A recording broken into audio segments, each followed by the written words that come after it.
금요기도회가 참 좋은 것 같습니다. 개인적으로 금요기도회를 생각할 때 교회의 영적인 심장이다. 교회의 영적인 흐름 속에서 함께 성도들이 같이 기도하는 현장이기 때문에 여기서 함께 이렇게 합심하여 기도하는 그 현장이 정말 하나님의 은혜 가운데에 교회에 흐르는 영적인 능력을 우리가 얻고 또 그 힘을 교회에 불어넣는 그러한 시간이 아닐까라는 생각이 듭니다. 뿐만 아니라 이 같이 금요기도회를 통해서 기도하고 나아갈 때에 우리의 삶이 때로는 무너질 수 있지만 거기에 성령의 능력을 함께 우리가 얻을 수 있는 귀한 시간인 줄 믿습니다. 오늘 이 시간 너의 눈물의 기도를 잊지 않고 있으니 라는 제목으로 함께 말씀 나누고자 하는데요. 먼저 말씀을 시작하면서 그림 하나를 보여드리고자 합니다. 어떤 그림이냐면 눈물바다라는 동화책입니다. 눈물바다. 읽어본 분 계신가요? 어린이 동화책인데 아이들의 하루를 이렇게 살펴보면서 아이의 어떤 그 마음을 위로하고 함께 울어줄 수 있는 이제 그림책입니다. 제가 이제 몇 부분을 좀 읽어드리면 그림을 보면서 한번 따라와봐 줄 것 같은데요. 먼저 표지를 보게 되면 그 앞에 웃고 있지만 눈물을 흘리고 있는 눈큰 아이를 볼 수 있습니다. 제가 여기서 부러운 건 눈이 크다라는 거. 눈물을 흘려도 눈 큰 상태로도 울고 싶습니다. 저희 집 아이가 우리 집에서 눈이 작은 게 이제 저라고 하더라고요. 눈물 바다를 이렇게 보게 되면 앞에 표지에 아이가 이렇게 웃는 얼굴이지만 그 눈에서는 이렇게 눈물이 가득 있죠. 한 소절을 읽어드리면 시험을 봤다. 아는 게 하나도 없다. 공감하시나요 벌써? 점심밥은 왜 이렇게 맛이 없는 걸까? 억울해요. 짝꿍이 먼저 약 올렸다고요. 같이 싸웠는데 선생님이 나만 혼낸 거죠. 하루 일과가 끝난 다음에 휴 끝났다. 이제 집에 가야 하는데 이제 비가 막 쏟아지는 거죠. 우산이 없어가지고 이제 상자를 뒤집어 쓰고 가고 있는 아이의 모습입니다. 근데 이 아이의 이 모습을 그 생각을 이제 한 소절에서 이렇게 좀 다시 적어놓은 게 있더라고요. 아무것도 내 마음대로 되지 않던 하루, 시험 시간도 점심시간도 공부 시간도 다 조금은 억울하고 고되었던 하루, 하굣길조차 빗물로 젖어 있던 하루. 그리고 나서 이제 집에 가서 다녀왔습니다 라고 하는 거죠. 다녀왔습니다. 근데 다녀왔는데 거기에 이제 다음에 뭐라고 써 있냐면 공룡 2마리가 싸운다. 이해가 되세요? 지금 저기 있는 그림이 공룡 2마리가 싸우고 있는 장면. 그러니까 부모님의 싸움. 부모님 싸우는데 눈은 안 보이고 제일 크게 그려져 있는 게 이빨이 날카로운 입. 그러니까 입으로 이렇게 말로 계속 싸우고 있는 이 부모의 모습인 거죠. 그리고 아이는 공포에 떨고 있습니다. 그리고 나서 이제 방에 들어가서 눕게 되는 거죠. 눈물이 난다. 자꾸만. 그리고 나서 울다가 이제 잠이 들었고 일어났는데 그 침대가 눈물바다 위에 이렇게 떠 있습니다. 자고 일어났더니 눈물바다가 돼 있는 상태에서 있게 되고 책 장을 다 이렇게 넣을 수는 없지만 마지막에는 이제 눈물바다에서 건지고 있는 거예요. 사람들이나 다른 것들을. 근데 이제 이 중간에 어떤 부분이 있냐면 우리도 이제 눈물을 너무 이렇게 많이 흘리고 내 마음 상태를 계속적으로 누군가에 하다 보면 지금 내 상태를 이렇게 누군가에 얘기하는 것조차도 힘들고 그 아픔으로 인해서 내 옆에 있는 사람을 더 아프게 했다라는 그 마음이 들 때가 있죠. 내 아픔 때문에 옆 사람을 더 아프게 했다라는 어떤 생각 속에서 그들에게 미안해지는 거죠.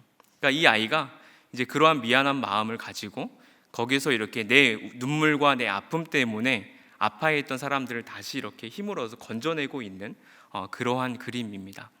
그리고 이제 마지막 장면에서 웃고 있어요. 내용이 궁금하시다면 책을 사셔서 한번 보시면 좋을 것 같습니다.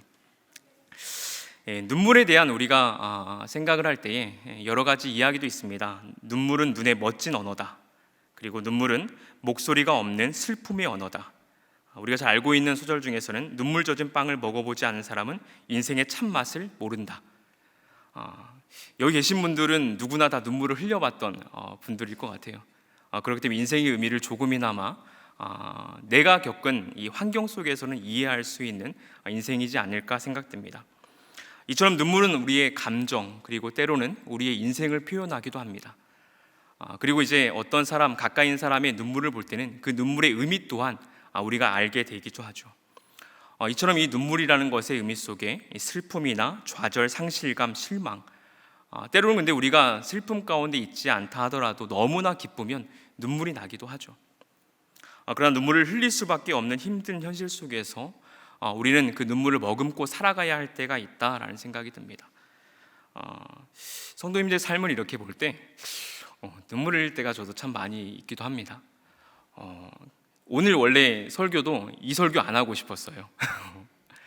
조금은 성도님의 삶 가운데에 강하게 푸시할 수 있는 말씀을 좀 전하고 싶다 해서 준비하고 있다가 신방을 계속하면서 제가 그 설교하면 안 될 것 같더라고요. 이렇게 지금 아픈 가운데 있는데 내가 과연 무슨 자격으로 그렇게 할까 하면서 제 스스로가 굉장히 무너지더라고요. 삶은 다 다릅니다. 그러나 그럼에도 불구하고 함께 눈물을 흘리지만 살아가야 할 이유가 있다라는 생각으로 이 말씀을 같이 나누고자 합니다. 오늘 본문을 보면 이제 다윗도 눈물을 흘리고 있죠. 그 고통의 눈물이 얼마나 심했는가라고 할 때에 그 본문을 우리가 읽지는 않았지만 2절에 보면 수척했다라는 표현이 있어요. 수척했다. 그리고 또한 그 뼈가 떨린다라는 표현이 있습니다. 수척하다라는 표현은 우물날이라는 표현인데요. 이것은 병이 들어서 기운이 없는 상태입니다. 병이 들어서 기운이 없는 상태. 누구나 다 겪어봤죠. 병이 들어서 너무나 이렇게 기운이 없는 상태 가운데에 살이 이렇게 다 빠져가고 있는 모습을 이제 표현하고 있는 거죠. 그리고 뼈까지 떨릴 정도의 극심한 고통을 지금 다윗은 겪고 있는 것입니다. 그런데 이 다윗이 지금 겪고 있는 고통은 이 육체적인 고통에서 끝나지 않는 거죠. 3절을 보게 되면 성경이 있는 분들은 이렇게 보시면 나의 영혼도 매우 떨리나이다 라고 말합니다. 그러니까 육체적인 고통 속에서 수척해진 상태, 뼈가 떨리고 있는 상태를 얘기하고 있고 여기서 끝나는 것이 아니라 내 영혼도 정말 떨리는데 매우 떨리고 있다. 지금 다윗은 어떠한 상태인지 우리는 너무나 잘 알 수 있는 거죠. 학자들은 이제 시편 6편을 이렇게 연구하면서 다윗이 지금 이렇게 있는 상태가 어떤 이들은 정말 이렇게 범죄하여서 그 죄 가운데 너무나 극심한 고통을 앓고 있는 표현이다라고도 얘기하고 있습니다. 이것은 시편에서 총 7개의 참회 시가 등장하는데 그 중에 첫 번째로 등장하고 있기 때문에 그렇게 해석을 하기도 합니다. 또 하나는 지금 이제 수척해진 상태, 병들어서 아파해 있는 상태, 또 뼈까지 떨리는 상태이기 때문에 이것을 병상의 시다라고도 얘기를 합니다. 중요한 것은 어떠한 상태의 원인을 우리가 보는 것이 아니라 지금 다윗이 어떠한 모습인가라는 거죠. 어떠한 모습인가. 원인보다 지금의 상태가 더 지금 우리는 주목해서 볼 수 있는 겁니다. 그것이 이제 6절에서 명확하게 나오는데 6절 말씀을 보면 이렇게 기록합니다.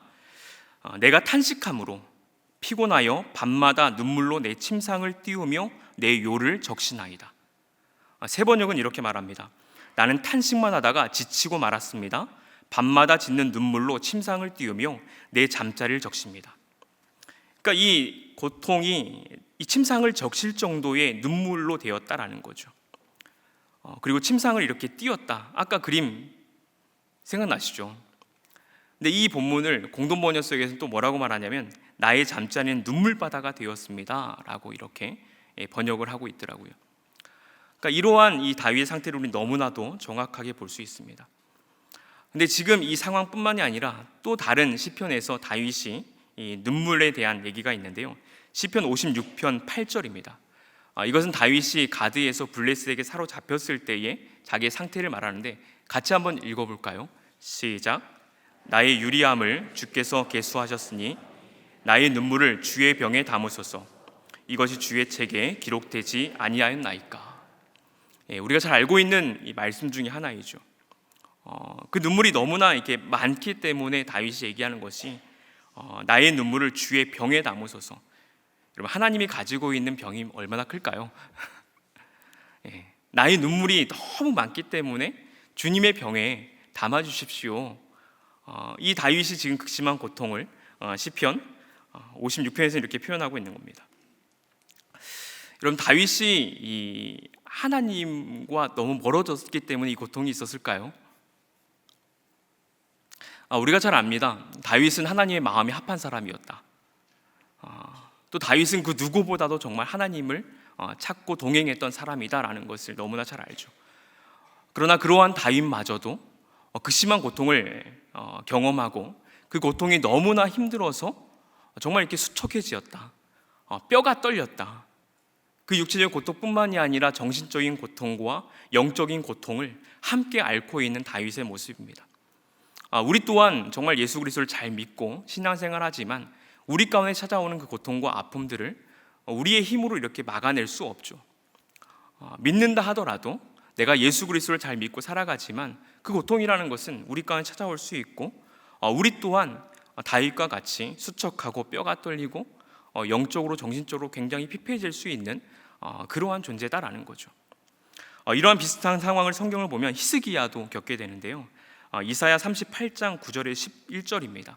제가 한번 읽어드리면, 유다 왕 히스기야가 병들었다가 그의 병이 나은 때에 기록한 글이 이러하니라. 그러니까 지금 히스기야가 병들었을 때에 이 표현을 먼저 말하는데요.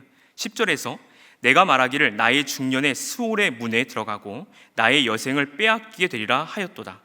내가 또 말하기를 내가 다시는 여호와를 배웁지 못하리니 산자의 땅에서 다시는 여호와를 배웁지 못하겠고 내가 세상의 거민 중에서 한 사람도 다시는 보지 못하리라 하였도다. 히스기야가 말합니다. 내가 병들어서 힘들어요 라는 거죠. 내가 병들어 힘들어요. 근데 힘든 그 표현을 뭐라고 말하냐면 스올의 문에 들어간다. 그러니까 지옥의 문 앞에 선 것과 같은, 죽음의 문턱 앞에 선 것과 같은 이 고통을 표현하고 있는 거죠. 또 하나 말하는 것은 내 여생 다 빼앗긴 것 같다. 여러분, 아파 보신 분들은 아마 더 느끼실 것 같아요. 인생 전체가 다 송두리째 빼앗긴 그 마음이 들 수 있죠. 지금 히스기야가 그런 고백을 하고 있는 거죠. 이 병으로 인해서 내가 지금 지옥문 앞에, 죽음 문 앞에 이렇게 서 있는 것 같다. 그리고 이 병으로 인해서 내 인생 전체가 다 이렇게 날아가는 것 같다. 그러면서 정말 멋진 표현이기도 한데 너무나 아픈 표현이죠. 내가 다시는 여호와를 배웁지 못하리니 산자의 땅에서 다시는 여호와를 뵙지 못하겠습니다. 내가 이제 곧 죽을 것 같은 고통 속에서 이 땅에서는 하나님 이제 못 볼 것 같습니다. 저 곧 죽을 것 같아요. 그 고통을 지금 히스기야가 얘기하고 있는 것입니다. 그러니까 다윗 또한 그렇고 히스기야 또한 그렇고 지금 이 극심한 고통과 아픔으로 인해서 육체적인 고통을 호소할 뿐만이 아니라 정말 하나님 앞에서 영적인 고통 또한 같이 표현하는 거죠. 우리가 어느 정도 삶이 좀 힘들게 되면 하나님을 찾죠. 그러나 그 삶의 고통이 너무나 이렇게 우리를 짓누르게 되어지면 그 상황에 매몰되면서 영적으로도 좀 무너진다라는 생각을 하게 됩니다. 다윗과 히스기야의 이 육체적인 고통 그리고 영적인 고통 우리 또한 경험할 때가 있습니다. 제가 히스기야의 이 본문을 보면서 한 가지 더 주목하는 것은 무엇이냐면 이사야 38장 10절에 어떤 표현이 있냐면 히스기야가 병에 들었던 시기를 이렇게 말합니다. 내가 말하기를 나의 중년에 라고 해요. 내가 중년에 이 병으로 인해서 스올 앞에 쓴 것과 같은, 지옥 문 앞에 선 것과 같은 그 고통을 경험했습니다. 그러니까 히스기야가 아팠던 때가 언제냐면 중년이에요. 중년. 제가 성도님들 이렇게 신방하다 보면 많은 분들이 중년입니다. 얼굴은 동안이고요. 제가 서울 와서 그리고 여기 와서 느꼈던 건 나이를 잘 모를 때가 얼굴만 봐서는 모르겠더라고요. 근데 우리가 시기적으로 정말 보게 되면 중년에 이렇게 어떤 큰 어려움이 왔을 때 일어서기가 정말 어렵죠. 좀 이렇게 나이가 젊어서 이 환난을 겪으면 그래도 젊었으니까 다시 일어날 힘을 이렇게 얻기도 하는데 중년의 때에 환경적으로 굉장히 큰 타격을 입게 되거나 또 건강적으로 큰 어려움을 겪게 되거나 가정적으로 정말 휘청일 수 있는 상황 가운데서는 이 삶 자체를 다시 한번 일으켜 세운다라는 것이 참 쉽지 않습니다. 지금 히스기야가 겪고 있는 이 병이 찾아왔던 시기가 이 중년의 때다라는 거죠. 이러한 어떤 그 마음들을 나누면서 오늘 설교의 제목을 붙여놓은 것이 너의 눈물의 기도 잊지 않고 있으니 라는 말입니다. 너의 눈물의 기도 잊지 않고 있으니. 지금 다윗도 그렇고요, 히스기야도 그렇고요, 그런 어려움 가운데 분명히 놓여져 있지만 기도하고 있습니다. 그리고 그 기도 가운데 하나님께서 회복시켜 주실 것이다 라는 그 희망을 같이 바라보고 있는 거죠. 근데 제가 이 설교의 제목, 너의 눈물의 기도를 잊지 않고 있다라는 이 제목은 하나님의 열심이라는 찬양에서 가져왔는데요. 한번 제가 가사를 한번 좀 읽어드리겠습니다. 사랑하는 내 딸아, 너의 자금도 내겐 귀하다. 너와 함께 걸어가는 모든 시간이 내겐 힘이라. 사랑하는 아들아, 내 연약함도 내겐 큼이라. 너로 인해 잃어버린 나의 양들이 돌아오리라. 조금 느린 듯해도 기다려주겠니? 조금 더딘 듯해도 믿어줄 수 있니? 내가 가는 그 길 절대 헛되지 않으니 나와 함께 가자. 앞이 보이지 않아도 나아가 주겠니? 이해되지 않아도 살아내 주겠니? 너의 눈물의 기도 잊지 않고 있으니 나의 열심으로 이루리라. 가사가 참 너무 좋더라고요. 우리가 살아가다 보면 넘어질 때가 너무 많죠. 그리고 하나님 앞에 이렇게 나아가지만 그 고통의 터널이 너무 쉽지 않은 것 같습니다.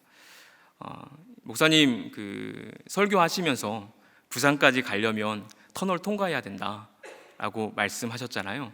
터널 없애달라고 하면 된다. 꼭 그런 사람 있다고 하는데 제가 터널 개수를 한번 세봤습니다. 너무 많더라고요. 근데 그 개수를 세다가 어떠한 자료를 봤는데 부산 이 마지막에 있는 터널이 20km가 넘는데요. 그리고 그 터널을 통과하려면 10분이 걸린답니다. 그 당시 그 터널을 지을 때만 하더라도 가장 긴 터널이었대요. 지금은 이제 3순위로 이렇게 밀렸다고 합니다. 제가 그 터널 지도도 봤거든요. 근데 반듯하지 않아요. 휘어져 있더라고요. 이제 각 지자체의 어떤 그런 것도 있었겠죠. 그 산을 이렇게 그 밑을 뚫어가지고 있는 그 터널이 반듯하지도 않고 휘어 있다 보니까 전속력으로 갈 수도 없고, 또 하나 자료를 보니까 전순으로 가면 소음이 크기 때문에 전순으로 또 갈 수도 없다고 합니다. 그러다 보니까 마지막 터널을 통과하는데 10분 정도가 소요된다라고 하더라고요. 그러니까 우리의 인생이 참 그렇지 않나라는 생각을 또 하게 되더라고요. 터널까지 있는 것도 괜찮은데 또 천천히 가야 되고, 그리고 이제 기차 아니니까 불빛이 있지만 혼자 그 길을 걸어간다라고 느낄 때는 더 어두컴컴한 이 터널을 지나가야 하는 게 인생이지 않나라는 생각이 듭니다. 그러나 그런 가운데 우리가 기도할 수 있는 건, 기도할 때 하나님께서 우리의 어떤 기도의 눈물을 분명히 기억하시고 잊지 않으시고, 이 찬양의 마지막 가사가 저는 참 너무 좋더라고요. 하나님의 열심으로 이루어질 것이다. 그러니까 우리가 눈물을 흘려 기도하고 나아갈 때 우리에게 있는 희망은 무엇이냐면 하나님께서 우리의 눈물의 기도를 잊지 않으신다라는 것. 그리고 그렇게 기도하며 나아갈 때 하나님께서 하나님의 열심으로 우리를 붙잡아 줄 것이다 라는 거죠. 그러한 열심을 붙들고 하나님 앞에서 우리가 눈물을 흘리며 기도해야 할 세 가지를 한번 적어 보았습니다. 첫 번째로는 회개의 눈물의 기도, 그리고 두 번째로는 고통의 눈물의 기도, 세 번째는 공동체를 향한 사랑의 눈물의 기도다라고 한번 적어 보았습니다. 첫 번째로는 회개의 눈물의 기도를 우리는 해야 된다. 사는 것도 힘든데 거기에 또 회개를 해야 되냐라고 할 수 있죠. 그러나 우리의 신앙의 출발은 회개하라 천국이 가까웠느니라, 복음의 출발 자체가 결국은 하나님 앞에 돌이키는 삶으로서 우린 출발이 되었던 것이죠. 그리고 분명 우리에게 있어서 요구되는 것은 매일매일 회개의 눈물을 흘려야 하는 성도로서 우리를 불러준 것입니다. 그러니까 이 고통이라는 문제도 결국은 성경의 이 본론적인 원론적인 부분으로 다가가 보면 이 고통의 문제는 어디서부터 왔느냐라고 할 때에 죄로부터 온 것이죠. 그리고 우리는 여전히 죄의 영향력 아래에 살아갈 때가 있습니다. 그리고 이 죄의 영향력 아래에서 우리가 간구하는 것은 결국은 내가 가지고 있는 이 죄에 대해서 매일매일 하나님 앞에 간구하는 회개의 기도다라는 거죠. 예수님은 제자들에게 기도를 가르쳐 주면서도 우리 죄를 사하여 주시옵고라는 이 죄사함에 대한 가르침이 그 기도에 들어가 있습니다. 그리고 바울 또한 예수를 믿는 그 이후에도 죄인 중에 내가 괴수다라고 말하고 있죠. 그리고 요한일서 1장 8절 9절을 보면 말씀을 보면서 같이 한번 읽고 설명드리고자 하는데요. 한번 같이 한번 읽겠습니다. 시작. 만일 우리가 죄가 없다고 말하면 스스로 속이고 또 진리가 우리 속에 있지 아니할 것이요 만일 우리가 우리 죄를 자백하면 그는 미쁘시고 의로우사 우리 죄를 사하시며 우리를 모든 불의에서 깨끗하게 하실 것이요. 예. 우린 죄인입니다. 그렇죠? 어떠세요? 이 회개의 눈물이 여러분 가운데 있습니까? 우리가 고통의 눈물을 하나님 앞에 흘리기 이전에 먼저 기억해야 할 것은 회개의 눈물이다라는 생각을 하게 됩니다. 정말 내가 하나님 앞에서 나의 죄를 하나님 앞에 자복하고 있는가? 그 눈물을 우리는 기억하면서 나아가는 거죠. 소요리문답 76번에서는 생명에 이르는 회개에 대해서 이렇게 설명하는데요. 생명에 이르는 회개란 하나님의 성령과 말씀에 의해서 죄인의 마음속에 이루어지는 구원의 은혜이다. 우리가 이제 회개라고 해서 이 죄이기 때문에 너무 무겁게만 받아들일 수 있지만 결국 이 회개하는 것, 죄를 하나님 앞에 자복하는 것은 구원의 은혜다라고 말합니다. 그러면서 얘기하는 것이 그로써 자기의 죄의 위험성, 더러움, 추악함을 보고 느끼는 통회를 하게 된다. 좀 무거운 주제일 수 있지만 우리가 내 인생을 이렇게 볼 때에 죄의 위험성 앞에 내가 있는가, 더러움과 추악함이 내 안에 있는가, 이것들을 내 안에서 계속적으로 발견해 가는 것들이 또 중요하다는 거죠. 따라서 그리스도 안에서 베푸시는 하나님의 긍휼하심을 깨닫고 자기 죄를 몹시 슬퍼하고 미워하는 나머지 그 모든 죄를 떠나 하나님께로 돌아와 범사에 새로 순종하면서 하나님과 함께 끊임없이 동행하기로 목적하고 노력하게 되는 것이다. 그 죄 죽임의 교리, 죄에 대해서 청교도 신학자 중에 가장 탁월한 신학자다라고 하는 분이 존 오웬입니다. 존 오웬이 했던 말 중에 참 명언이 있는데요.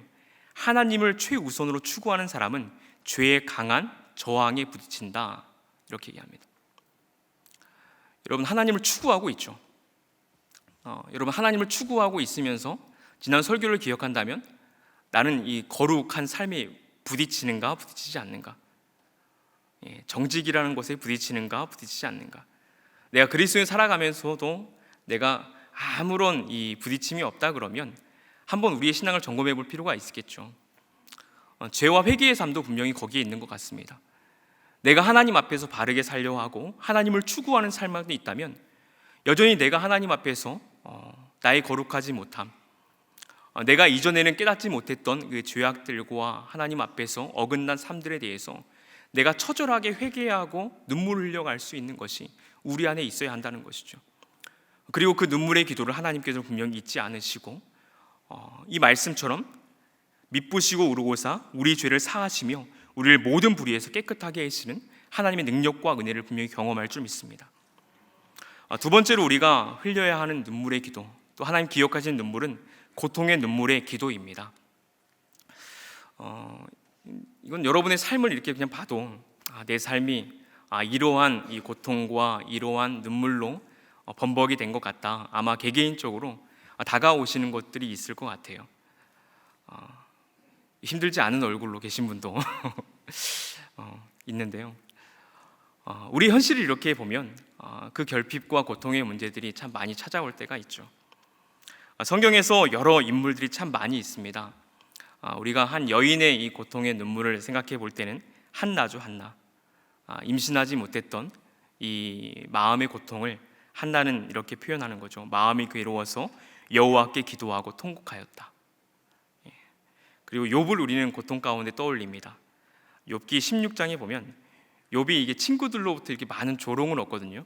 그때 뭐라고 말하냐면 나의 친구는 나를 조롱하고 내 눈은 하나님을 향하여 눈물을 흘렸다. 친구를 계속 조롱하니까 하나님을 향해서 계속 바라보면서 눈물을 계속 흘리는 거죠. 시편의 한 기자는 말하는 거죠. 그 눈물이 또한 주야로 나의 음식이 되었습니다. 우리가 삶의 어떤 고통들은 정말 다양한 것 같아요. 그리고 많은 성도님들의 고통 가운데에 가족 문제가 많은 고통 가운데에 또 눈물을 흘릴 수 있는 상황이 아닌가라는 생각을 하게 됩니다. 최근에 그 신방했던 한 가정을 이렇게 생각해 볼 때 제 마음에 가장이라고는 또 그러네요. 많은 아픔들 중에서 지난 제가 성찬식을 금요일 날 했잖아요. 근데 한 성도님도 그날 성찬식에 참여를 하셨습니다. 근데 이제 그 부흥회까지 말씀을 듣고 성찬식도 같이 하려고 했는데 몸이 너무 아파가지고 성찬식은 하지 못하고 성찬식이 있기 한 10분 전에 나오셔서 돌아가셨어요. 몸이 너무 아프다라고 해서. 그리고 나서 이제 병원에서 진찰을 이렇게 받고 판정을 받았는데 혈액암 이렇게 판정을 받게 되었습니다. 참 너무 이렇게 그 황망한 마음이더라고요. 근데 이제 그 성도님이 그 갑자기 찾아온 이 건강의 이 병 때문에 이제 진료를 다 받으시고 나서 최종 검사를 받고 문자를 보내오셨는데 이렇게 보내오셨어요. 오늘 진단명 혈액암 3기, 내 병명이 좀 무겁습니다. 그래도 치료 방법이 있다고 하네요. 그래서 매우 감사 넘치는 하루입니다.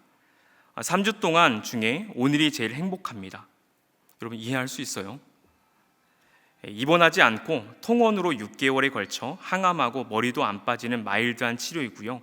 당장 손 쓸 수 없다는 무서운 말 안 들어서 전 그저 감사 넘칩니다. 이 세 가지가 제 기도 제목이었고 하나도 안 빼고 다 들어주셨습니다. 일주일 두 병동 입원 기간에도 모두 창가짜리 기도 들어주신 하나님이십니다. 모든 게 너무 급작스러웠고 상상할 수도 없는 일들이 일어났지만 그에 비례하여 제게 견딜 힘도 함께 주시는 상상할 수 없는 우리 하나님을 경험. 저 병원에서도 너무 씩씩해서 의료진들이 자주 물어요. 아니 고통스러울 텐데 어떻게 이렇게 씩씩하세요? 그럼 전 대답합니다. 같이 한번 따라해 볼까요? 무슨 말을 할지 따라해 보세요 한번. 저 믿는 구석이 있습니다. 다시 한번 따라해 볼까요? 저 믿는 구석이 있습니다. 너무 멋진 말이더라고요. 저 믿는 구석이 있습니다. 네, 저 그 믿음으로 견뎌내겠습니다. 가을에 선선한 바람 불면 저 이겨냈다고 인사드릴게요. 계속 기도 응원 부탁드립니다. 감사합니다. 솔직히 그 성찬을 참여 못하시고 나가시는 그 모습들도 너무 이렇게 제대로 걸어가지도 못하세요. 남편분이 오셔서 이렇게 픽업해서 가시는 상황이었는데 이미 목이 좀 부어 있는 상황이었고 어떻게 결과가 나올까 계속 염려하면서 기다렸고 진단을 계속해 나아가고 최종 검사 나올 때까지도 계속 이렇게 염려하면서 기다렸던 상황이었습니다. 그리고 앞으로 이제 치료를 해야 되는 상황이죠. 요즘에 제가 하나님 앞에서 굉장히 탄식하면서 기도하는 제목이 뭐냐면 하나님 요즘 왜 이렇게 암 환자분들이 많아요? 왜 이렇게 많아요? 너무 이렇게 아프신 분들이 참 점점 많아진다라는 생각이 들어서 저도 참 탄식하게 됩니다. 근데 이 문자를 받고 나서 너무 감사했어요. 믿는 구석이 있대요. 믿는 구석. 그리고 결국은 그 믿는 구석이 뭐냐면 하나님께서 기도할 때 기도를 들으신다라는 것. 이 상황 자체가 갑자기 확 바뀌지는 않을 거지만 하나님께서 분명히 기도를 듣고 있다라는 것. 그리고 아까 찬양을 떠올려 본다면 하나님의 열심으로 이 고난의 시간들을 통과하게 분명히 해주실 거다라는 그 확신이 있다는 거죠. 때로는 그 통과가 너무 이렇게 힘들다 할지라도 하나님께 동행해 주실 것이라는 확신을 가지고 그 믿는 구석, 믿는 하나님을 바라보고 나아갈 수 있다라는 생각을 하게 됩니다. 성경에서 그 극심히 아팠던 이 히스기야가 이 하나님의 도우심과 회복의 약속에 대해서 고백하고 있는 부분이 있는데요. 열왕기하 20장에서 이 히스기야가 이런 말을 합니다. 너는 돌아가서 내 백성의 주권자 히스기야에게 이르기를 왕의 조상 다윗의 하나님 여호와의 말씀이 내가 내 기도를 들었고 내 눈물을 보았노라. 그러니까 히스기야가 하나님 앞에서 기도했던 것, 눈물 흘렸던 건 하나님께서 듣고 보셨다는 거죠. 그러면서 내가 너를 낫게 하리니 내가 3일 만에 여호와의 성전에 올라가겠고 내가 내 날에 15년을 더할 것이며 내가 너와 이 성을 아수르 왕의 손에서 구원하고 내가 나를 위하여 또 내 종 다윗을 위함으로 이 성을 보호하리라 하였다.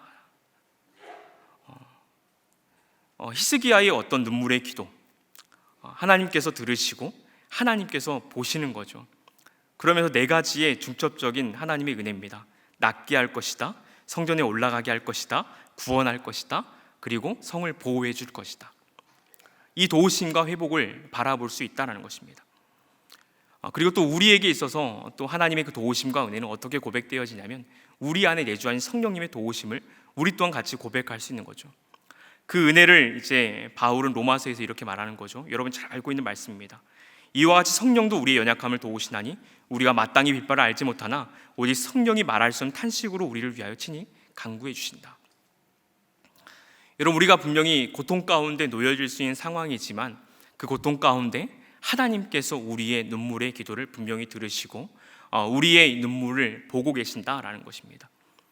그렇게 나아갈 때 우리가 비록 눈물 흘려 기도하는 현장이라 할지라도 일어날 힘을 얻을 수 있고, 혈액암 3기에 이렇게 걸렸던 한 집사님의 고백처럼 저 믿는 구석 있어요 라고 말할 수 있는 용기가, 믿음의 선포가 있을 수 있을지 믿습니다.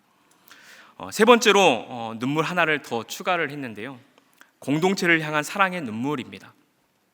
이전에 딱 마치면 되는데 마지막에 하나만 더 넣었어요. 욕심을 좀 내봤습니다. 공동체를 향한 사랑의 눈물. 우리 교회에서 이렇게 사역을 하고 또 성도님들을 만나고 있으면서 분리개척 이후에 1년여 시간이 이렇게 흘러가는 것 같습니다. 그러면서 교회 곳곳에 참 안타까운 모습을 볼 때가 있어요. 그 안타까운 모습은 무엇이냐면 관계가 이렇게 서로 깨어지는 것, 그리고 이전에는 참아왔던 어떤 그런 상황 속에서 많이 있었던 것 같아요. 그러면서 어떤 사람에 대한 잘못을 지적하는 것, 그러면서 더 이렇게 분노를 표출하는 성도님들이 많이 있게 됩니다. 그것은 어떻게 보면 정상적인 어떤 조직 안에서, 교회 공동체 안에서 일어날 수 있는 일이지만 그 모습을 보면서 마음속에 굉장히 안타까운 것은 무엇이냐면 우리라는 말이, 우리는 더 있어야 하는데 우리가 아니라 너라는 말, 당신이라는 말, 어떤 상대를 이렇게 지적하게 되어지는 그것이 우리를 이렇게 다 안 보이게 해버리지 않을까라는 그러한 우려가, 모르겠습니다, 제 안에서는 참 많이 생기면서 기도하게 되는 것 같아요.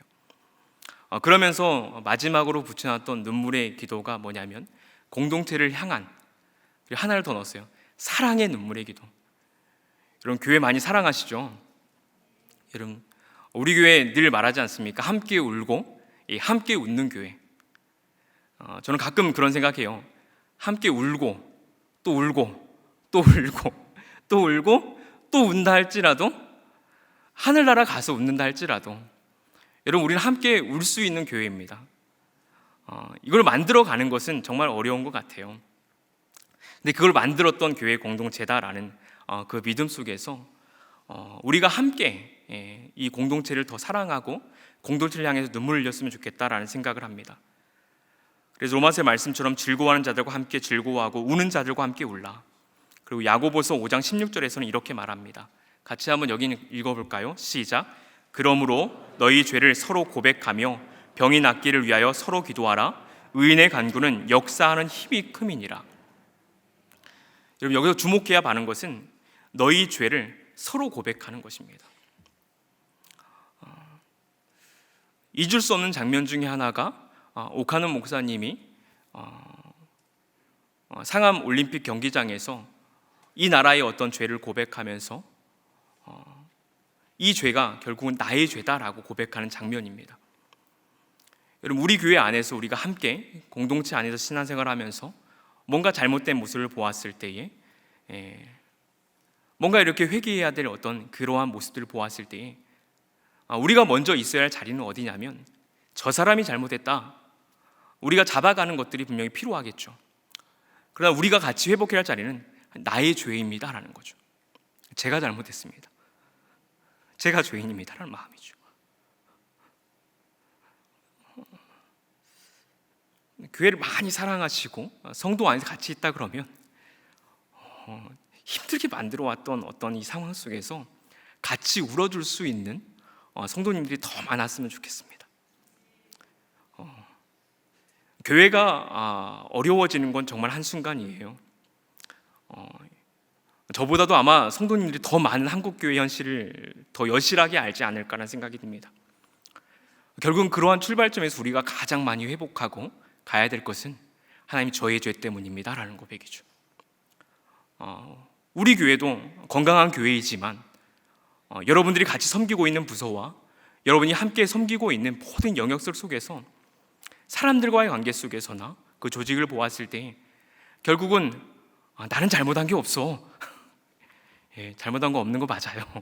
그렇지만 서로 우리가 우리의 죄를 자복하고 서로를 위해서 기도할 수 있는 것, 거기에 교회 공동체의 능력이 있습니다. 그래서 교회 공동체를 정말 사랑하는 마음으로 여러분들 함께 눈물을 흘려 기도해 주셨으면 좋겠습니다. 말씀 마무리하겠습니다. 이사야 49장 14절 15절에 보면 오직 시온이 이르기를 여호와께 나를 버리시며 주께 나를 잊으셨다 하였거니와 여인이 어찌 그 젖먹는 자식을 잊겠으며 자기 태에서 난 아들을 긍휼히 여기지 않겠느냐. 그들은 혹시 잊을지라도 나는 너를 잊지 아니할 것이라. 여러분, 하나님께서는 우리의 눈물의 기도를 절대 잊지 아니하시는 분입니다. 여러분이 하나님 앞에서 회개의 기도를 흘릴 때에, 여러분이 삶 가운데의 어려움 가운데 고통의 눈물을 흘릴 때에, 또한 우리가 공동체 안에 있으면서 정말 분당 우리의 공동체가 더욱더 건강해질 마음으로 하나님 저의 죄입니다 라고 고백하며 흘리는 그 눈물을 하나님께 절대 잊지 않으시는 거죠. 그 눈물의 기도를 여러분이 함께 흘려가며 나아가면서 여러분의 개인의 신앙도 정말 온전히 세워가시고 또한 교회 공동체도 정말 이전보다 더욱더 아름답게 세워갈 수 있는 이 교회를 꿈꿨으면 좋겠습니다.